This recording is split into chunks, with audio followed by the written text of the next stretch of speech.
is 1 a.m. in Washington, 8 in Kiev, and 2 on a Friday afternoon here in Seoul. I'm Moon Gun-young. Here's a look at your headlines at this hour. Search operations continue for the more than 30 passengers missing from the deadly ferry accident more than 3 weeks ago. At the nation's top office, senior presidential secretaries meet with the parents of children killed in the tragedy who led a somber march to Korea's presidential palace.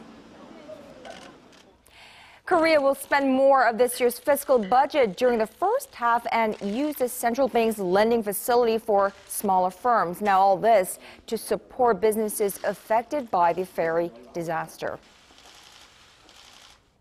A U.S. lawmaker has raised the point that historic conflicts surrounding Japan's wartime sex slavery, if not addressed properly, will be a threat to Washington's East Asia policy. We'll have those stories and more, but let us begin this Friday afternoon where we have, for the last 3 weeks, the Sewol-ho ferry disaster. The Korean government is making moves to revoke the business license of the operator of the sunken ferry. Let's bring you up to speed. Our Connie Kim joins us live from the newsroom. Connie, so the ferry operator will no longer be able to do business, am I correct? Well, Kang-young, you're right. The move to revoke the business license of Cheongjin Marine Company comes after all the recent findings that point to negligence on the part of the captain and crew of the Sewol-ho ferry. Now, 2 more witnesses told authorities earlier this Friday that the captain and the crew who were in the ship's steering room at the time of the accident did not fulfill their duties in helping passengers to safety. Connie, given the scale of this disaster, the government response should be measured, I suppose. As for the search for missing passengers, where do things stand?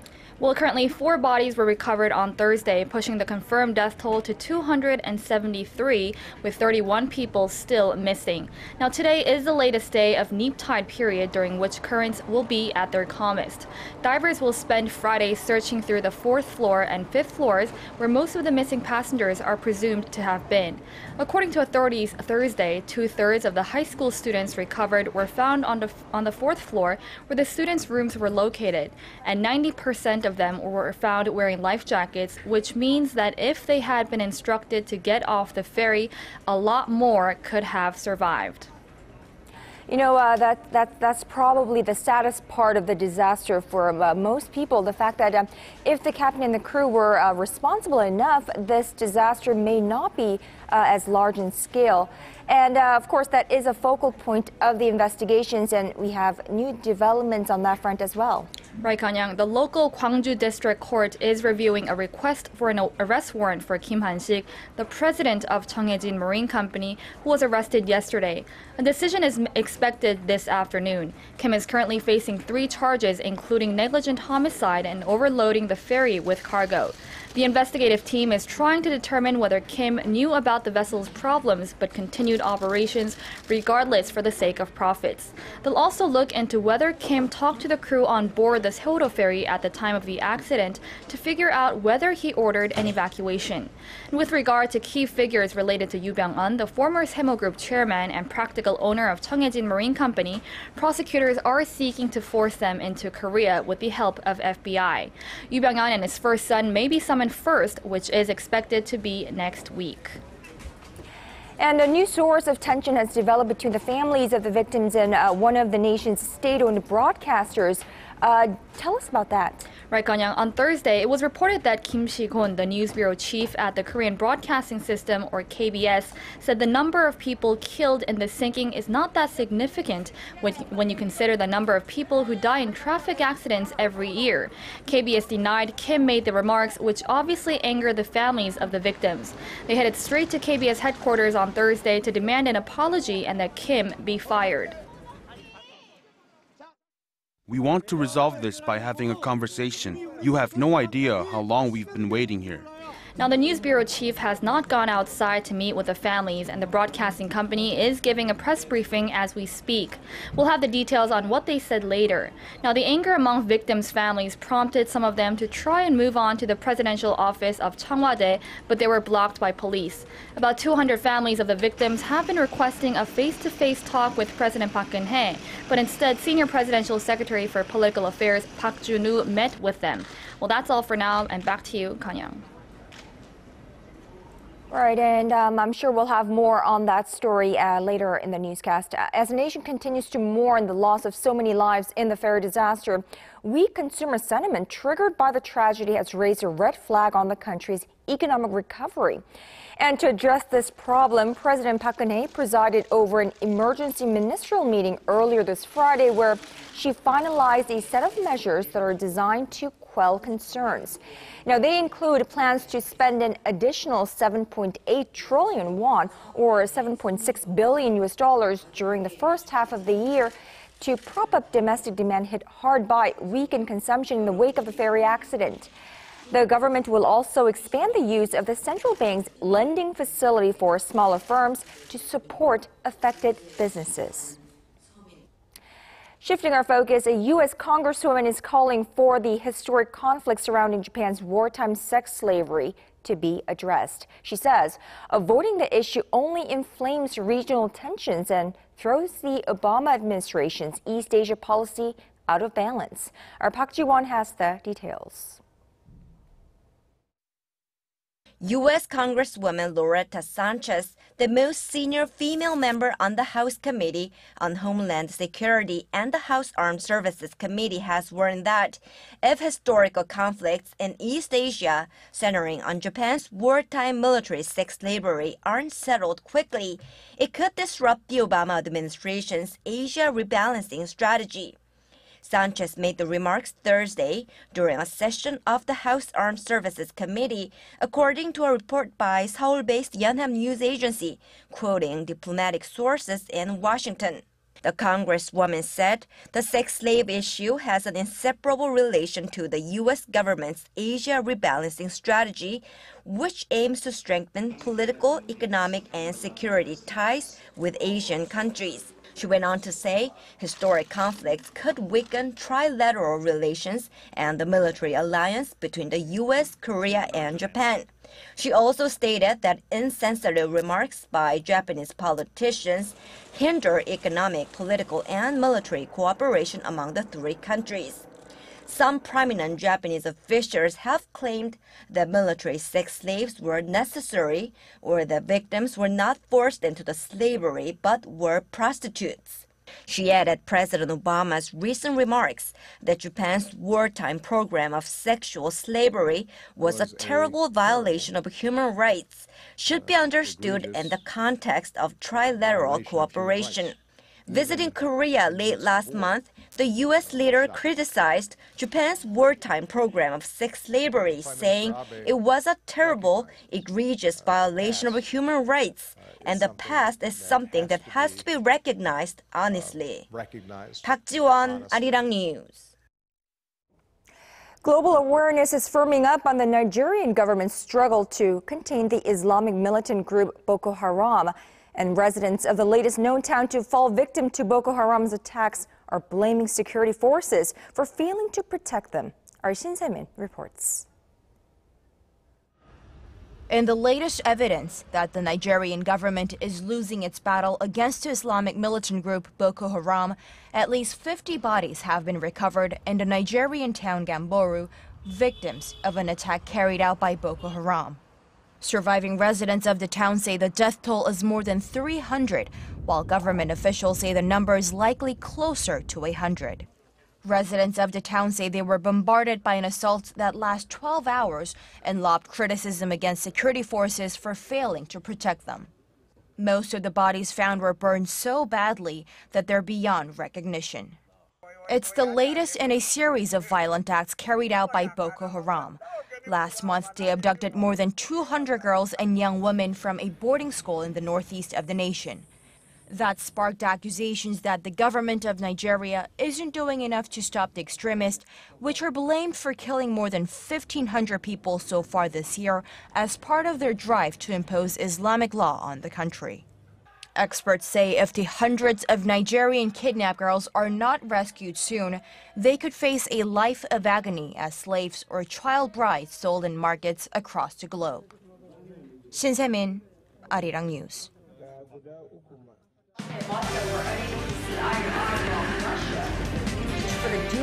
All of the day's important events close to home and around the world. join Moon Gon-young live from Seoul. Mobile shopping market. For the dual use of the Korean name East Sea and Japanese name Sea of Japan in school textbooks in the state of Virginia. Korea's central bank has left its key rate unchanged at 2.5% for the 12th straight month in May, as there are signs the Sewol-ho ferry disaster has slowed consumer spending. Now, following its monthly monetary policy meeting Friday, the Bank of Korea said the economy at home and abroad is at a moderate pace of recovery. It will, however, closely monitor the impacts the ferry disaster could have on the domestic economy. Bank officials also noted risks coming from emerging markets due to the U.S. Federal Reserve stimulus tapering and the strong local currency. The nation's inflation rate ran below the BOK's target band for the 23rd straight month in April, standing at 1.5%. Well, Korea's most recognizable brand is also one of the most desirable companies to work for in the world, and this is according to a human resources firm based in the Netherlands. Randstad ranks Samsung Electronics as the third most preferred workplace among global job seekers, behind BMW and Sony.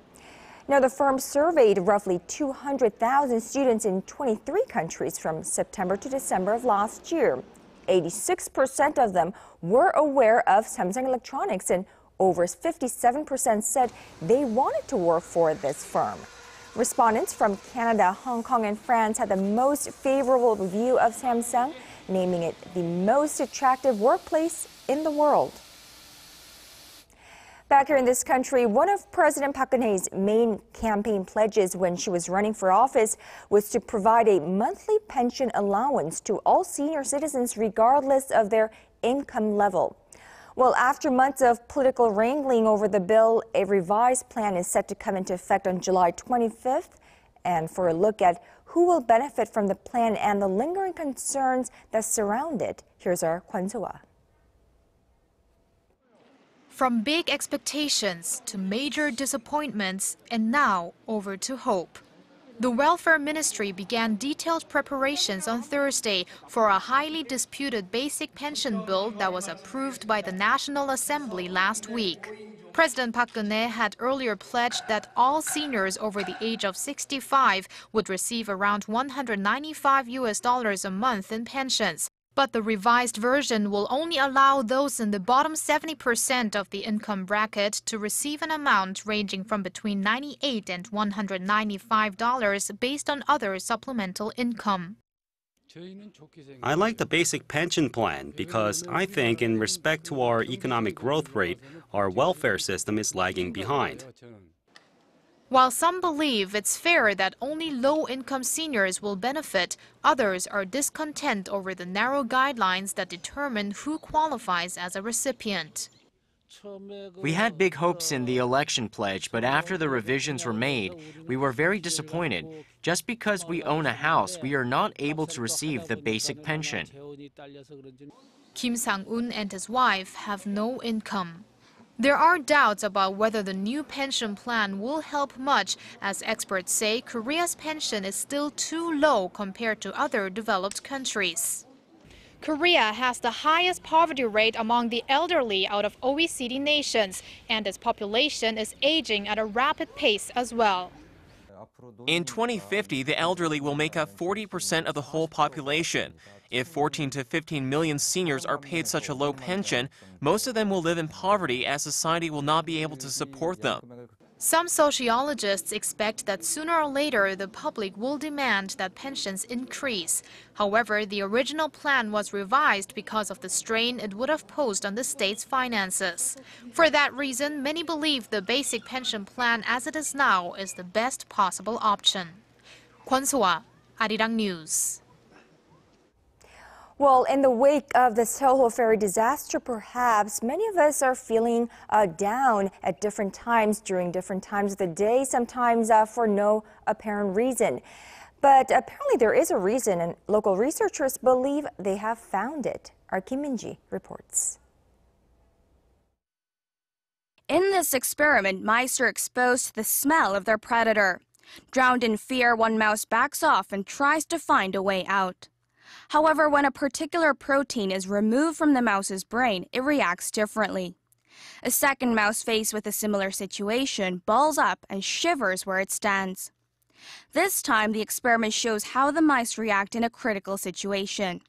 The first mouse knows that it cannot come out of the test tube and slowly reduces its amount of movement.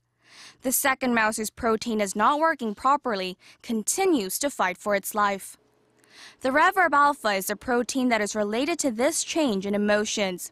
Korean researchers have found that this protein controls dopamines, which are neurotransmitters that control brain functions related to emotions. If the reverb alpha is completely gone, it breaks down the system to control the dopamine, meaning that high levels of dopamine will be maintained. And this is when illnesses like bipolar disorders appear. The protein is also released in different quantities during different parts of a day. The researchers say this is why people may be prone to mood swings at certain hours of the day, whether they be mornings or evenings. The amount of dopamines is important, but I think that the sort of rhythmic vibrations that are shown depending on whether it's day or night is much more important physiologically. The researchers believe that if they can control this protein, they will be able to create new medication to treat various emotional disorders, such as depression and panic disorders. The findings have been published in the online edition of the science journal Cell. Kim Min-ji, ARIRANG News.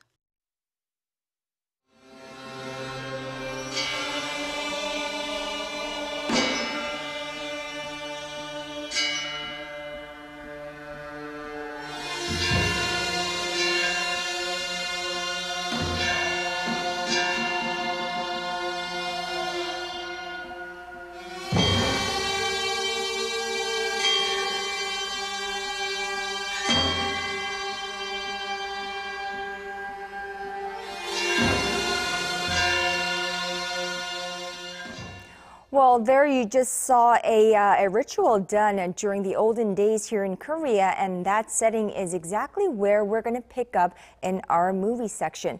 Now, following a period of Hollywood dominance on the marquees, Korean cinema stormed the stage once again last week with the release of two highly anticipated local films. Now, one of those was the period drama The Fatal Encounter, the return of film star Hyunbin, of course. And following the success of other period hits in recent years, like Masquerades in 2012 and last Chuseok's The Face Reader, this year we'll see a number of Korea's Joseon Dynasty-era blockbusters hit screens. Well, excitement is high for The Fatal Encounter, but will all these period films keep audiences interested? Well, here to answer that question and discuss the recent success of the genre is our very own Piers Conran. Welcome back, Piers. Last week we saw you at the Jeonju Film Fest, and now it's great to have you back here. It's great to be back. All right, let's discuss period films. So a lot of our viewers seem very keen to watch this genre these days, and I can't seem to remember, has this always been the case? Well, just as with many industries, the period films are, of course, they date back to the beginning of the industry. Of course, it's the history of the country. It's a great source of stories. So you can go right back to, I think, 1923, when they first filmed Chunhyang, which is a very famous folktale in Korea, and that's been made upwards of 20 times since. And the genre really came into its own in the 1950s, but at that point it was a very different beast from what you have today. These films these days are mostly in the Joseon Dynasty, right. And I don't recall the name of the period, but these films in the 50s and 60s were in an even earlier historical period, and they were much more like costume dramas, quite stuffy, dry affairs. And then following a lull in popularity in the 70s, when the industry generally went down, they kind of came back a little bit in the 80s with a few kind of erotically themed period movies, but then mostly around the turn of the millennium, so around the 2000s, they really came roaring back in a big way. So what can we really look to for the success of this genre all of a sudden in these days? Well, Korea is a society that's kind of really focused on the present and on the future. So I think audiences sometimes like to have a reminder of where their kind of ancestry comes from. So having these kind of these tales kind of thrown up on screen in a very kind of glitzy fashion is a nice way to kind of go back to the theater and kind of have kind of a quick history lesson. But there's a lot more than that. Of course, the setting itself, is very much sets a scene for escapism. They're really well made, great production values, lots of kind of courtroom intrigue and drama, often throwing a lot of kind of generic elements in there. And but I mean, particularly these days, you know, whenever hard things befall the nation, a film like this is a perfect kind of escapist entertainment. Right. I mean, you know, back in the days, these kind of, I suppose, these kind of films or even TV shows that have a setting in the olden days, it used to be quite boring for those of us, those in the younger generation. However, now with these very well-polished films, I suppose that that really catches the attention of the viewers. Now, how about you? Are you a fan of period films, Korea's period films? I certainly am. I have many favorites. That said, I did mention some of the earlier, the classic Korean period films. They are a bit dry and stuffier. They're not as dynamic. I don't have a great deal of favorites there, though I do love other classic Korean films. But the ones that I really like start in 2000s with Im Kwon-taek's Chunyang, so his iteration of the tale. Im Kwon-taek, of course, is kind of the legendary filmmaker who's made his 102nd film is coming out this year. Also, that same tale was made as The Servant in 2010. That's a really another great film. Lee Jae-young's Untold Scandal in 2003 with Jun Do-yeon, another great film. And even looking at the recent ones like Masquerade and The Face Reader, I really enjoyed. But also, speaking of really kind of separating itself from these kind of stuffier, older drama films, you have producers and filmmakers have cleverly brought a lot of other genre codes alongside the period dramas. So you have like the kind of film noir period film like Blood Rain in 2005. You have the action period movies like War of the Arrows, or even kind of the kind of a time traveling kind of all kind of craziness like Wuchi from 2009. So then those have been all quite successful. Right, so merging different kind of genres with a setting of the traditional Korea, I suppose. Now, what can you tell us about the Joseon Dynasty films blockbusters that are going to be released this summer? Well, there's quite a few. Already earlier this year, they released a film called The Huntresses, which is kind of a Korean version of, or a Korean period version of Charlie's Angels. It started very interesting. Yeah, I know. It seemed like an interesting kind of colorful premise, kind of a period action comedy. Didn't work out so well. It was delayed for a long time. They didn't really get the tone right. I was not a fan of the film, I have to say.